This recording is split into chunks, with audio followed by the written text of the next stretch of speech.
It was a quiet day. The snowstorm continued to rage outside, and I had no choice but to spend the entire day cozied up indoors. With coziness comes the desire to feel nostalgic, which is how I found myself rewatching a pivotal show of my childhood, 16. Now, if you're not familiar with this show, you either have no taste or you're under the age of 15. But I guess I'll spare you this time because 16 is quite literally deserving of an Emmy. I wish I was joking, but seriously, upon rewatching the show, I forgot how its simplicity made it so good and so comforting. The show follows a friend group consisting of 6 16-year-old Canadians who hang out at the mall. The show follows each character as they navigate the chronicles of love, friendship, relationships, popularity, and minimum wage. It's a simple concept with no unnecessarily elaborate plot lines or migraine-inducing drama. It's a friend group of teenagers doing teenage things. Everyone loves a good co-ed friend group in the likes of Victorious and Friends, and 16 perfectly delivers on this concept. The friend group consists of Nikki Wong, the edgy, sarcastic social justice warrior, Jude Lizowski, the laid-back skater, Wyatt Williams, the musically talented, unintentional Riz God, Jonsey Garcia, the cocky yet charismatic stud, Jen Masterson, the rule-following goody-goody, and finally, Cooke, daddy's money spender turned minimum wage warrior, who's the last one to join the group. The friend group actually formed when they were in kindergarten and have been inseparable since. But when Caitlin's dad cuts off her credit card, she's forced to work her first job and ends up joining the well-established group. One of the best things about this group is the amazing representation of diverse groups. There's Black representation, Asian representation, Hispanic representation, and of course, the most marginalized group, stoners. 16 was the first of the big three from Fresh TV. As the eldest child of the three, 16 was simple, refreshing, and surprisingly very relatable. Unlike its younger sibling, Total Drama, that started messing with radioactive animals for some attention. Don't get me wrong, I love Total Drama Island, but as I was revisiting 16, I forgot how truly comforting this show was. And honestly, unlike most shows about teenagers, the adventures of this friend group aren't far-fetched or seem too old for their age. Although the show is episodic, each character's arc is consistent and natural throughout the show. I also really appreciate the mix of each character's type of love life. There's someone like Nikki, who only dates 2 guys in the entire show, one being her long-term relationship with Jonsey. And then there's other people in the group like Jonsey and Caitlin who hoe around. But you know, that's the beauty. Each character is vastly different, but you can see why they're all such close friends. I can also appreciate the respect of platonic friendships between girls and boys, not including Nikki and Jonsey, of course. There are no forced ships or exaggerated relationship drama. Did I mention that 90% of the show takes place at a mall? With the first episode showcasing the group's pact to all get jobs at the mall so they can always hang out. But let's dissect each character, their personality, quirks, relationships, and overall arcs. Nikki Wong is the straight woman of the group. She's sarcastic, blunt, but extremely loyal to her friends. She's one of the 3 in the group who manages to keep the same job throughout the entire show. Although she's against overconsumption and capitalism, she ironically works at the mall's trendiest clothing store, the Khaki Barn. In the first few episodes of the show, she's against letting Caitlin into the friend group because of Caitlin's dumb and girly persona. Nikki believes Caitlin is nothing more than a shopping-addicted rich girl who has nothing to offer. But after the first few episodes, Nikki slowly warms up to her and realizes she may have judged her too quickly. From there, the 2 plus Jen become extremely close and value their female friendship a lot. Nikki is intelligent, often expressing her interest in politics and social justice. She's always down to have a good time with her friends and will defend them in any given situation. She's not the fondest of her own family though, hence why her friends are so important. In terms of relationships, Nikki mostly keeps to herself and her friends. In the show, she's only had 2 boyfriends. Her most significant relationship is with Jonsey, which is pretty stable, especially in the second half of the show. Besides him, she briefly dates the male version of herself, a boy named Stone. Her relationship with Jonsey is wholesome and follows a realistic friends to lovers arc. In the beginning of the show, she's very reserved and standoffish. She uses her sarcasm as a defense mechanism, especially to newcomers like Caitlin. But by the end of the show, she's more emotionally available and accepts how much she loves Jonsey. She becomes more comfortable expressing her love to her friends and showing them how much she truly cares for them. Now, Jonsey is a bit of a... how do I put this? A hoe. His episodic arcs usually consist of trying to make money or flirting with girls. He can never keep a job for more than an episode, and he claims he's had a crush on Nikki since he was 14. Although he's always flirting with girls, he's not actually that good with women. He often puts on this fake hyper-masculine persona to cover up the fact that he's actually not that confident when it comes to women, and that the only girl he's ever truly had feelings for is Nikki. Jonsey, do you chase girls to fill some void in your life? Yes. Huh? I think you use your overly macho attitude to hide the fact that you're uncomfortable around women. Now that is an analysis I agree with. Jonsey is a lazy hustler. He's not the most responsible, but the guy is innovative, having a new business or scam venture idea in almost every episode. Despite his flaws, Jonsey is truly a very loyal and supporting friend. He's always there to get his friends out of trouble, and he's the first one to openly welcome Caitlin into the group. The best way to describe Jonsey is a menace. He's a menace to the citizens of the mall, especially the mall cop. In terms of family, Jonsey has 2 younger brothers that he's close with. He actually becomes step-siblings with Jen when their parents get married.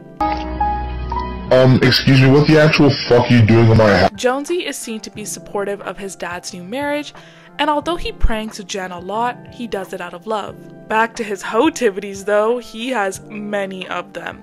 But Jonsey's only real relationship is with Nikki. Every other girl he's involved with is either a one-time date or just a girl he flirts with. Jonsey's arc is pretty consistent. He's a menace, a bit of a con artist, a flirt, and pretty irresponsible. But then again, bro is 16. So although he does change by the end of the show, his sense of immaturity is still there, representing the fact that at the end of the day, he's just a teenager. Caitlin's introduction begins when she maxes out her credit card and is forced to get a job to repay her debt. She's introduced as a spoiled rich girl whose only friend is Trisha, another shallow rich girl.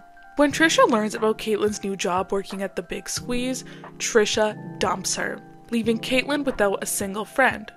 But that's when she becomes friends with Jen and hence the rest of the core group. Caitlin loves fashion, boys, shopping, and her friends. Her 2 most important arcs throughout the series are her navigating her minimum wage lifestyle and learning the importance of having loyal friends. We see Caitlin as one of the most loyal and caring friends in the group, even though she's late to the party. We can see how much she values her friendships with the group, especially after her harsh friend breakup with Trisha. She's never had a group of genuine friends who want to actually be around her for her, not her money.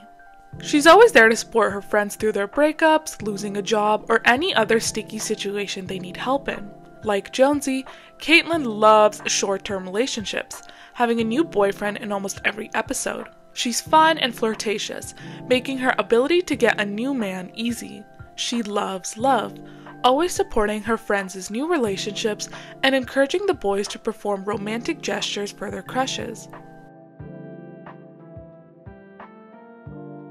Wyatt Williams is the overly caffeinated, slightly awkward musician. He deems himself as more mature than the other boys in the group and attracts a lot of women. Wyatt's introduction presents him to be more laid back and mellow, wanting to work at the coffee shop Grind Me to be around a more mature demographic. He manages to have a few different jobs throughout the series, the most significant being his time at Spin This, the music store where he meets his first heartbreak, Serena. In the show, we see a lot of women prefer Wyatt to Jonsey, as Wyatt's kinder attitude and emotional depth make him more appealing, as opposed to Jonsey's pseudo-machismo. His relationship with Serena showcases him being head over heels in love with her, going out of his way to plan a special night for Valentine's Day, and getting her a bracelet for their 2.5-month anniversary. Although she's his first love, She's also the reason behind his first and biggest crash out. Hot record store girl with the fly jeans? You suck! I hate your stupid jeans, and I hate your new boyfriend's stupid hair. You made me look like a jerk, you ditched me, left me, and you suck! I wish I'd never met you! Ah! His arc after their breakup is pretty long and consistent. He goes through the 5 stages of grief, especially the part where he's angry. He tries to win her back several times, but learns to finally let her go. Following that, he meets Marlo. In the beginning of his relationship with her, he feels like he's not over Serena, causing major relationship troubles between him and Marlo. But when he does realize he's fully over Serena, he does everything to regain the trust of Marlo. Although these two have a wholesome relationship, they end up breaking up on good terms. Wyatt is not one to hoe around like his best friend Jonsey, choosing to either be single or engage in long-term relationships with girls he actually has feelings for. But Wyatt unintentionally has a lot of riz, pulling the famous singer Kylie Smiley in episode 86. His riz is also showcased when he gets hired at Burger McFlipsters and pulls almost all of the female customers. Jen is the group's responsible goody-goody who loves sports and organization. She begins the show by being hired at the Penalty Box, a sports equipment store she's always wanted to work at. She loves and cares for her friends deeply, demonstrating her love by always supporting them and encouraging them to be responsible as well. Although she's a stickler for planning ahead, Jen will always goof off and have a good time with her group. Her home life is a little rocky, as her mom marries Jonsey's dad and she has a difficult time adjusting to her new life with 3 new annoying brothers. On top of that, she feels like she's always competing with her older sister Courtney, but they patch things up. She even gets a new sibling when her mom and Jonsey's dad have a baby. Jen's love life is fast-paced. She engages in committed relationships, but not for long, having had several boyfriends and crushes throughout the show. Jen prides herself on being attractive, athletic, and smart, but sometimes feels insecure for not having as much game as Caitlyn. Her most significant relationship is with the star athlete Travis Gibson, who she has a long-distance relationship with, but they break up due to his busy schedule. She dreams of high grades and becoming an Olympic snowboarder. Jen loves her friends and deeply values her bond with them. Jen's relationship with the boys is wholesome and more brother-sister vibes, especially with her actual stepbrother Jonsey. Her relationship with the girls is a strong sisterhood where they confide in each other for everything. Jude is the laid-back skater of the group. He's not mature like Wyatt, but he's also not cocky like Jonsey. He's there for a fun time, or he's entertaining himself. He's close with the guys and girls of the group, always down to hang and partake in any adventure. He's pretty absent-minded. I wonder why. This pacing is making me dizzy, and not a good dizzy. There's a good dizzy? Dude. And doesn't care for dating as much as his other friends. His most significant relationship is with Star, who's also his first kiss. Jude is a loyal and honest friend, always ready to help his gang in any given circumstance. He's there to help Wyatt during his breakup, help Nikki win Queen of Spring Fling, and he helps Jen learn how to drive. Besides his horrendous posture, we learn that Jude surprisingly has an IQ of 175 and he loves animals. As you can see from my very cute Venn diagram, the ratio between thought to level 10 monogamy is pretty solid. It shows the realistic approach of teenagehood. I mean, you either think you found the one and you stick with them, or you explore your options. The 6 main characters are realistic, multi-dimensional, emotionally complex, and reflect the different types of teenagers that exist. They might be a little stereotypical, but it's that perfect amount for a cartoon. The show perfectly balances comedic characters with a sense of realism and humanistic qualities. Furthermore, the handling of real struggles that the characters face was ahead of its time. In one episode, the 3 girls get their period at the same time, having to navigate the many painful and confusing symptoms of the menstrual cycle. The boys are confused with the sudden change of behavior from their friends, trying to figure out the situation. The episode concludes with the 3 girls helping each other take care of their symptoms and teaching the boys why they were acting different. The show also explores teenage horniness, academic stress, family changes, and preparing for university. I'd say the one unrealistic part about this show is the fact that the mall they're always at gets so many opportunities in terms of film, fashion, and music. As a Canadian myself, none of that goes on here. I'm pretty sure Galleria Mall is a fictionalized mix between the Eaton Centre in Toronto and the West Edmonton Mall. Also, can we acknowledge how the mall has a large movie theater, ice skating rink, and a bank? I think their government just gave up on the city's architecture and shoved everything into one building. When I first discovered this show as a kid, I was so excited to turn 16 and go on all these crazy adventures and have a big group of friends to goof off with. And honestly, as a 20-year-old now, I'd say this show was pretty accurate. Obviously, I don't go to West Edmonton Mall every day, but that sense of friend loyalty, dating mishaps, and working my first minimum wage job all happened to me. The struggles and quests that each character go through match pretty accurately in my life or the lives of people around me. One thing I didn't remember about this show was the amount of explicit jokes and references. Since this was Fresh TV's first show, they were probably taking more risks to see what would stick with the network. Funny enough, 25 whole episodes of the show were not aired in the US due to jokes and references about sex and drugs. Many people argued that the risky humor of the show is one of the reasons why it got cancelled as quickly as it did. Although 93 episodes is a good amount, the show had the potential of airing all the way until the friend group graduated high school, and maybe even after that. Not gonna lie, I was actually pretty shocked at some of the jokes, as you'll see in a moment, considering how hard they pulled back on the risky content in their next two ventures, Total Drama and Stoked. How'd you get the job then? I told them I was gay. Oh, you stuck-up little bit. Okay! Whoa, baby! Oh, okay! You and I should hang out more often. Guys, you'll never guess what I saw on my way in. A baby maker booth. Did she just say what I think she said? So she is pregnant! But how? Well, I think Jen's mom and Jonsey's dad must have done it. Oh, thanks, Jude. Dude, there's sex in H-E-R-E.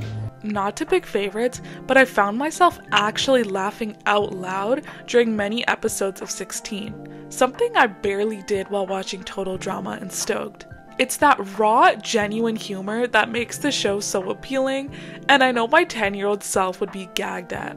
Looking back as a 20-year-old, I laugh at the jokes just as much. They were funny in the moment, and they aged well too.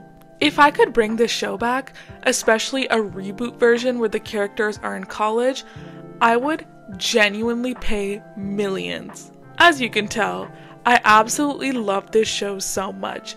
It literally beats out adult shows I've watched in the past couple of years. It makes me miss being a teenager so much, but also gives me comfort since a lot of situations the group face are ones I still face in my life. I may not be 16 anymore, but I'm still navigating love, friendships, school, and working. If for some reason you've never seen this show before, I'm genuinely begging you to. And if you agree that 16 deserves an Emmy, give this video a like and subscribe to the channel. I'm trying to hit 5,000 subscribers this year. Also comment below if you agree with me and if you want more videos about fresh TV shows like Total Drama or Stoked. Thank you guys so much for watching, and I'll see you in the next one.